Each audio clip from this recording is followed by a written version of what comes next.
Hello, and welcome to Timing is Everything, a program of Care Dimensions. My name is Mary Crowe, Director of Professional and Community Education at Care Dimensions, and today our guest is Kristin Kowalski, who is the School and Community Outreach Specialist at Care Dimensions. Hi, Mary. Thanks Kristin, for having oh, me. so happy to have you on the show today. Thank you. So this is really an important topic. It is. You know, so and I think it's a topic that just doesn't get addressed enough. So we're going to talk today about grief in the school systems, and for children and in the school system. So before we get into that, Kristin, tell us a little bit about yourself. I've been part of Care Dimensions since 2010. I've done group work with adults and kids. And for the past 5 years, I have been the group facilitator for the Young Widows group. We do about 4 8-week sessions a year. Great. Yeah, so Excellent. I've had my hands in everything. Yeah, that is wonderful. Yeah. So tell us more about this school and community outreach position that you do. So it was recently a new position. It started at the end of April. The Bertoion Center found that they were getting phone calls from schools in a crisis situation. So a student died, a teacher died, and the staff would rally around and help support the school. And then they thought of, well, what if we get in there before and do grief education for the schools, for the students and the teachers. So this position was generously supported by Donna and Henry Bertoion. That's wonderful. Who the building Bertoion Center is named after. That's fabulous. Yeah, just so necessary. Yes. You know, can you talk to us a little bit about kind of the unique differences? Because certainly children grieve differently than adults, don't they? So talk a little bit about that, if you will. Children grieve developmentally. So how a 4-year-old grieves is differently than a 16-year-old. And families often have a difficult time when they're grieving themselves, how to best support their child who's grieving. It could come out in behavior, it could regression, taking some risk-taking behaviors, and when you get into the schools, it comes with academic decline, behavioral, social and emotional. So there's many different, and kids grieve at each developmental level. Yeah. It's, you know, I think that's important for people to know, right? Because I think sometimes we're thinking that they're going to grieve in the same way we are, and that we're, you know, they're going to be able to sit down and talk about their feelings and express it in that way. Right. We get phone calls all the time, especially in that school-age, teen age range. My children seem okay, but they're not talking about it. And our response is, it's okay. It doesn't mean they're not thinking about it. As long as they have some healthy coping skills, and you don't see any drastic changes, it's okay. You know, just let them know that you're there to talk if they want. Yeah, and a lot of times too, you're talking about developmental stages because, you know, children, like I said, they're not doing the 50-minute hour thing, are they? So then a lot of time you can see, or you can do grief work through play. Through play and through drawing. Exactly, so which is really important. And just even playing Candyland. Yeah. You know, it doesn't have to be a grief-related activity. It can be as simple as Candyland. Yeah. And isn't it amazing? Yeah, as long as you're given the space. Yeah. Yeah, I remember years ago when my daughter was young and her best friend, her father was killed in an accident when he was riding his bike. They were doing Playmobil. Yes. And they actually started talking about the accident and the incident by doing that. And I can remember wanting to go, I was about to step into the other room thinking as a social worker I need to intervene. And it was like, no, they're doing just fine, aren't they? Yeah, and then put kids together who have a similar loss. Yeah. And it's incredible to watch because they're with other kids that they get it. Yeah, you know, and it must be sometimes, because it must be so hard, right, from both perspectives. So you have a child who's grieving, and sometimes, like you say, it's coming out behaviorally, and it's aggravating, right? So then we label it as just bad behavior when actually there's underlying grief going on. Right. But from the parent's perspective or the adults, they're trying to grieve, and then they're trying to manage the grief of the children too. Right. Wait, that's a handful. It is a handful, and that's where the Bertoion Center has resources for children and families. We have our children's groups. We have, it's called Raising Grieving Children. So the kids are in one room doing activities, like memory making activities, and then the adults are in a different room with a facilitator. We offer individual counseling for kids That's as nice. well. Not, and the family didn't have to go through hospice services. Which is really important It too is that people important. know, right? It is Because people important. assume that in order to utilize the grief support through the Yep. Bertoion Center, you have to have been part of the, Nope.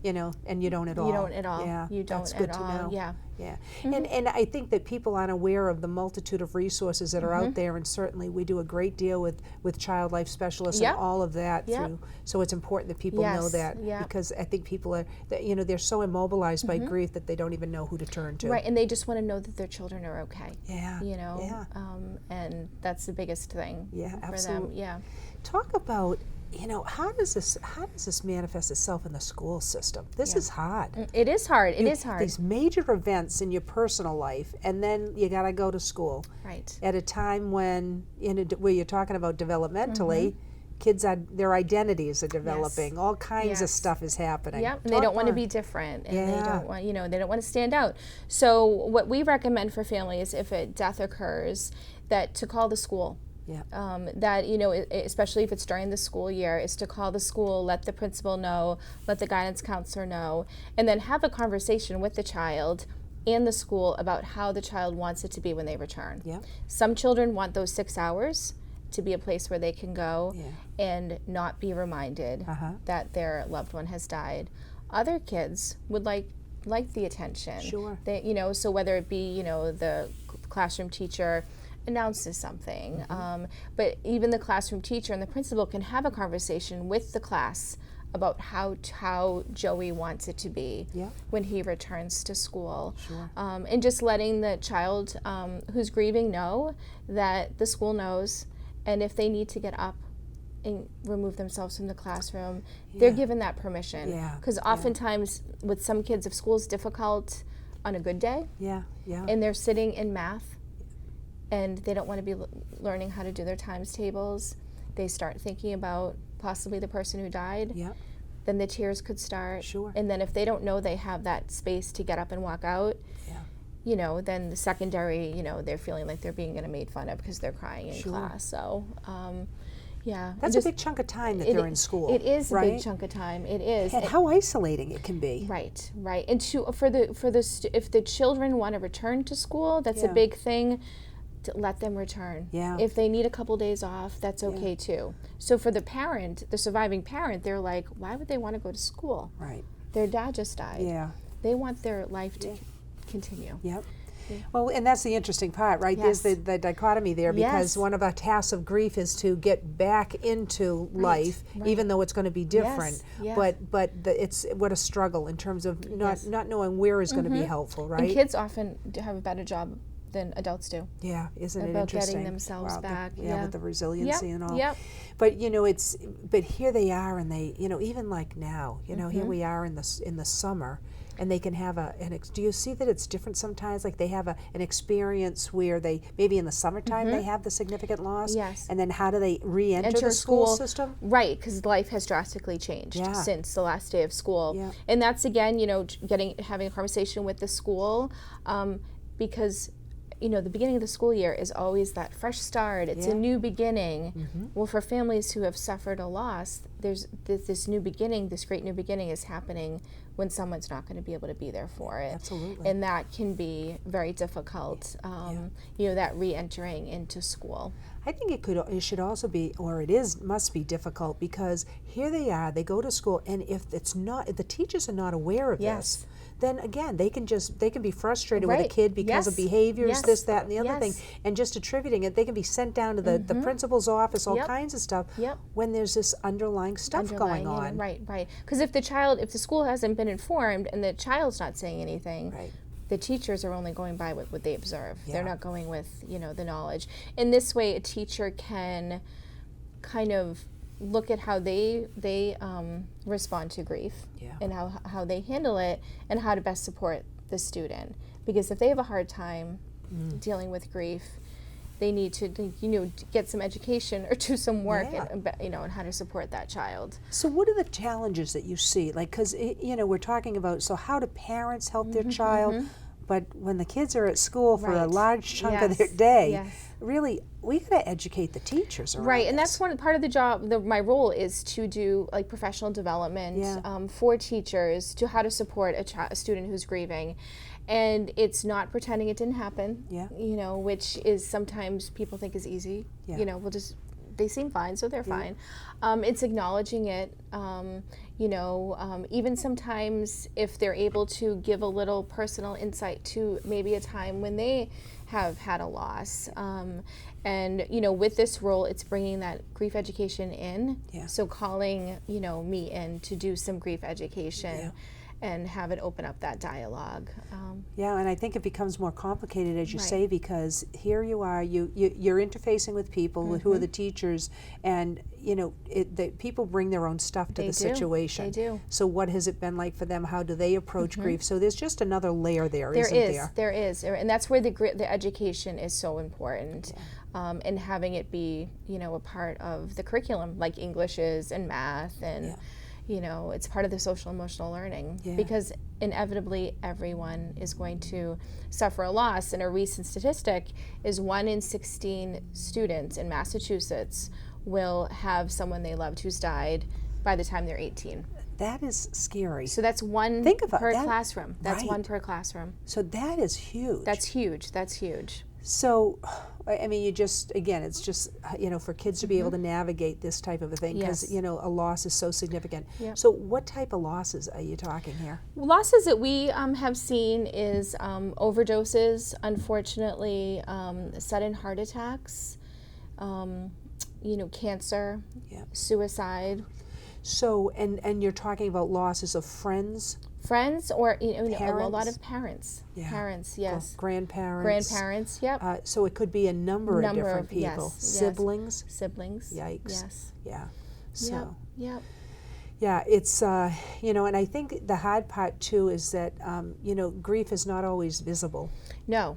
So can you Yes. talk a little bit about Yeah, that? I mean, being silent, Yeah. is a big thing for kids, and aggression is huge. Yeah.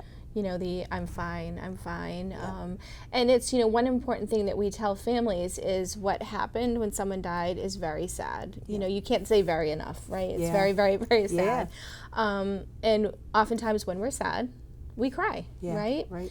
But for a lot of adults, they don't want to cry in front of their children because we want to protect our children, right? Yeah. I can count on one hand how many times I've seen my dad cry, right? Yeah. So we encourage parents to cry in front of their kids, because oftentimes when we meet with children and we talk about how mom is coping, and we say, does mom cry? No, mom never cries. Mom never cries. And so we say, yes, mom cries. She's crying in the shower. Right. She's crying in the car. Yes. So by crying in front of your children, you're giving them permission Right. to then cry Yes. if they want to. Yeah. So in our attempts to protect Yes. each other, Yes. we're actually modeling behavior Behavior. that is, Yep. it's not really helpful Yes. for them. Yes. Yeah, Yes. isn't it an interesting I had a thing? conversation with a mom the other day, and her husband died, and her son is 3, and he only knew his dad sick, and they were in the car, and he said to her, "Mom, are you sad? Do you miss Dad?" And she said, "Yes, I'm very sad, and I miss Dad a lot.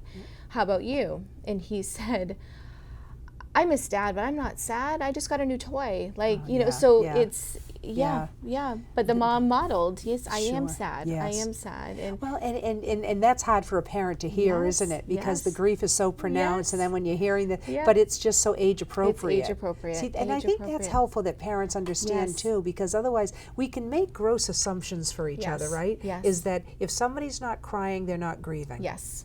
And like you not- say, it's so different for kids, and that they can almost isolate affect. Absolutely. And it necessarily is not happen right when the death occurs. It could happen later on, months. We talk a lot about grief triggers, at least expects you. In the grocery store, grocery shopping, and realizing you no longer have to buy Frosted Flakes Right, because the person who eats the Frosted Flakes has died. right. And then you're crying in the middle of the grocery store. Sure. Yeah.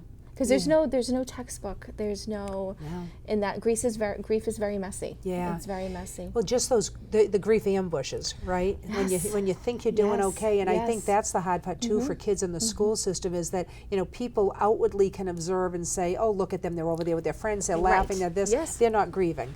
No, they're doing fine. They're doing fine. Yeah. I mean, that's a big. Yeah, but yet the kid goes home and they lock themselves in the room for the rest of the night, and they're just not even able to get out of it. Exactly, yes. And, and parents of children who have a friend who has, someone who's died, it's helping them be aware, is acknowledge it. Yeah. Ask your friend how they're doing. Do you want to talk? Do you want me to talk? Do you want to talk about your dad? Yes. Do you not want to talk about your dad? Not have it be that elephant in the room. Yeah. And I think, it's our own anxieties and our own discomfort around having these conversations. Because what do we say to people? Don't cry. Right. Right. When I always say to people, cry as much as you need to. Exactly. But there's that modeling that you're talking about. Because really what you were talking about just a few minutes ago with the parent, really being able to, parents are so protective, though. They are. In their attempt, again, to shield and to not appear, because that's the other thing, right? Because the kids are afraid. So it must be that, geez, if mom's crying, she's not going to be able to take care of me. Right. Do you see a lot of that? Yeah, and a big fear for kids who have had, especially a parent who's died, it's fear that the other parent is going to die. Yeah. Because they have had one parent who's died, who's to say another parent can't die. Yeah. So a common thing for the surviving parent to say, I'm going to be fine. I'm going to live forever. I'm going to live forever. And hopefully that you're going to live a very long time. Right. But it's acknowledging that this is a fear. Right. And what do we do about that fear? Yes. And, one way to do it is to explain to your children that, just like you go to the doctors for a checkup, I go to the doctors as well. Because I know I go to the doctors when my kids are at school, so they don't know. Right. And that as of right now, the doctor says I'm healthy. Yes. If something were to happen to me, this is who you would go live with. Yeah. You'll go live with Aunt Julie and Uncle Dan. Yeah. And oftentimes, the known is a lot better than the unknown. Right. But it's so hard for parents to have that conversation. Sure.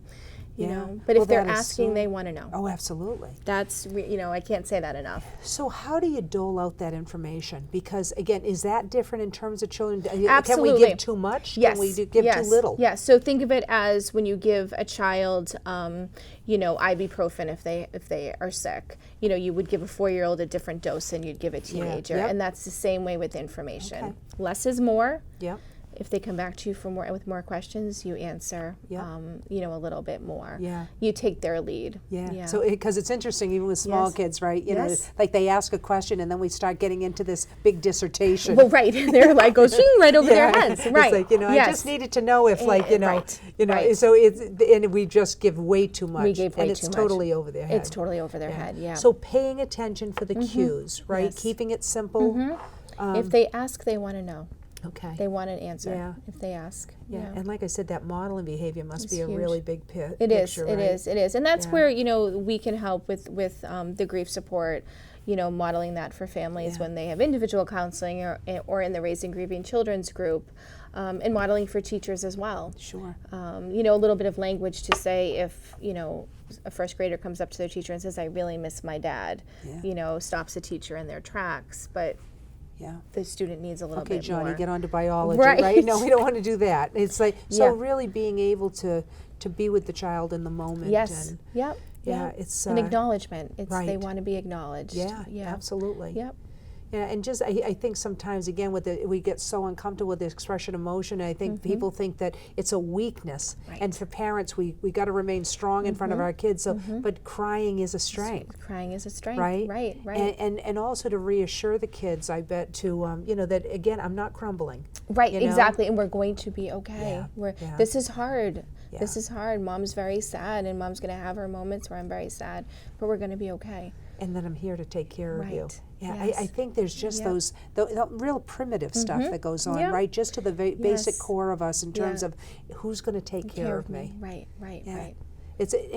When you're doing this work, because this is a process, isn't it? It is. I mean, my gosh, it's like unpeeling an onion. Yes. Yeah. So do you, what kinds of things do you feel like around helping, again, let's go back to the teachers for a minute, because like you say, now you're dealing with a multitude of people who have had their own different experiences. What other types of things do you want to talk to the teachers about in terms of how to approach kids and doing things like that? It's, having them, the biggest thing is really having the kids have that space if they want to talk about it, to watch out for the behaviors that are coming up. They may see a decline in their academic grades, and that's okay. It may be temporary, it may not.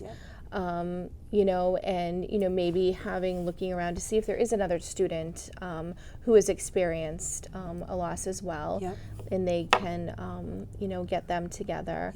It's really taking the child's cue, not forcing anything on them, like you must go talk to the guidance counselor, you must letting them know guidance is there if you do want to talk to them, because it's almost like a punishment, right? It's like, oh my gosh, I'm grieving, so I'm going to get sent down to somebody's office.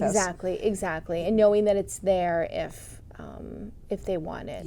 And not announcing it to the class if the child doesn't want it announced to the class.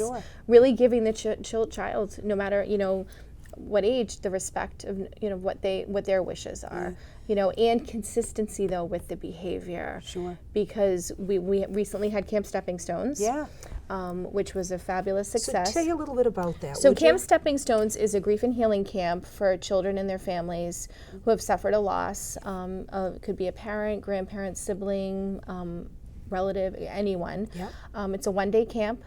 And the kids are split up into groups based on their age. And they do memory-making activities. They do regular rock wall climbing.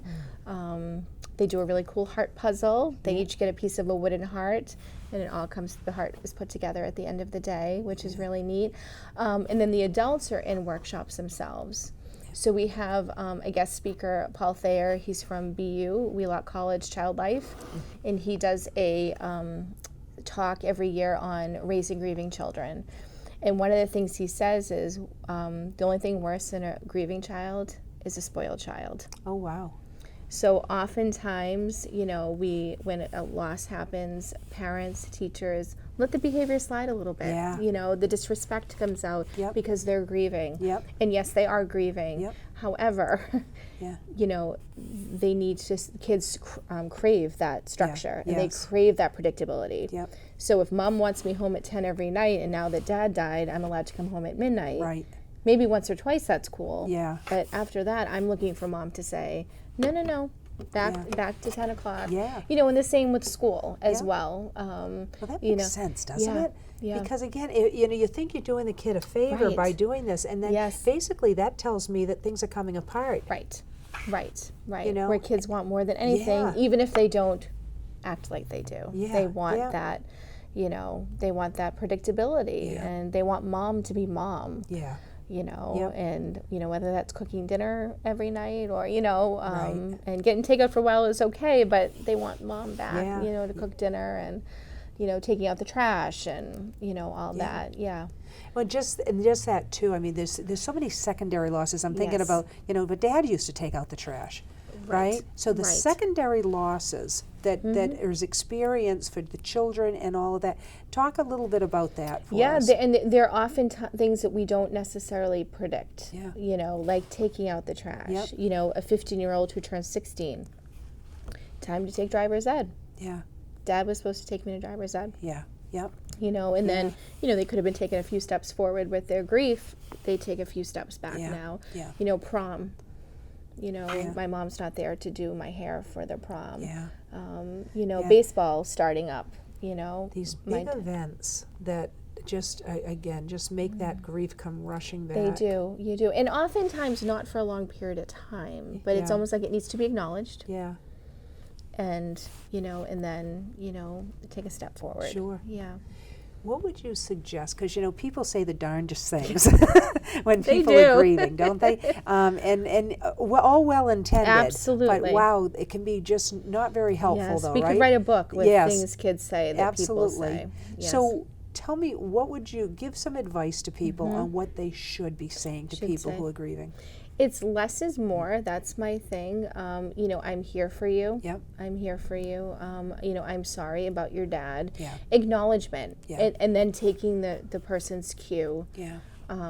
Whether they want to go more, you know, into it. And really taking a step back and asking yourself, am I asking what I'm asking for my own curiosity, or is it, you know, to help them? Right. You know, because people, even kids, get tired of telling the story. You know, even though telling the story is important, they want to tell the story when they want to tell the story. Yeah. You know, on their own. So when 5 kids are running up asking the same, you know, is to really take a step back and you know, ask yourself, why am I asking this? Why am I, you know, and that goes for adults too, asking other adults.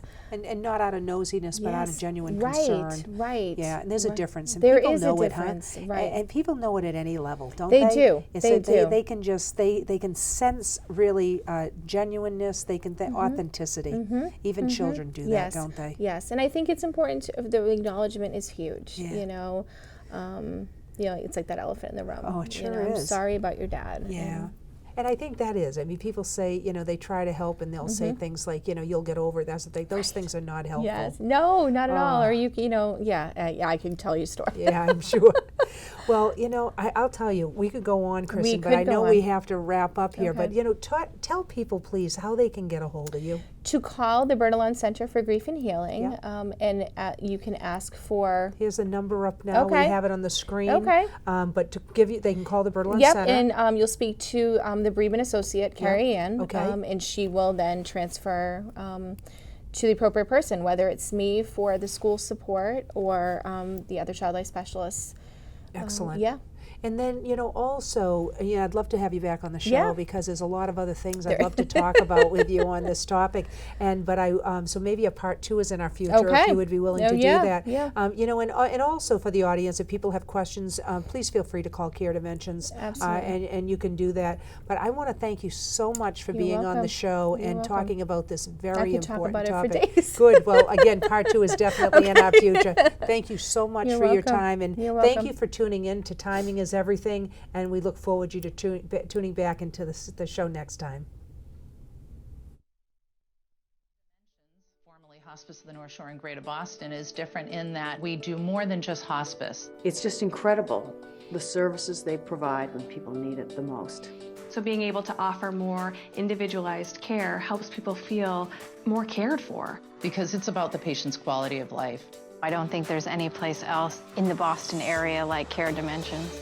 At Care Dimensions, we'll take care of your family like you're a part of ours. Visit us at caredimensions.org.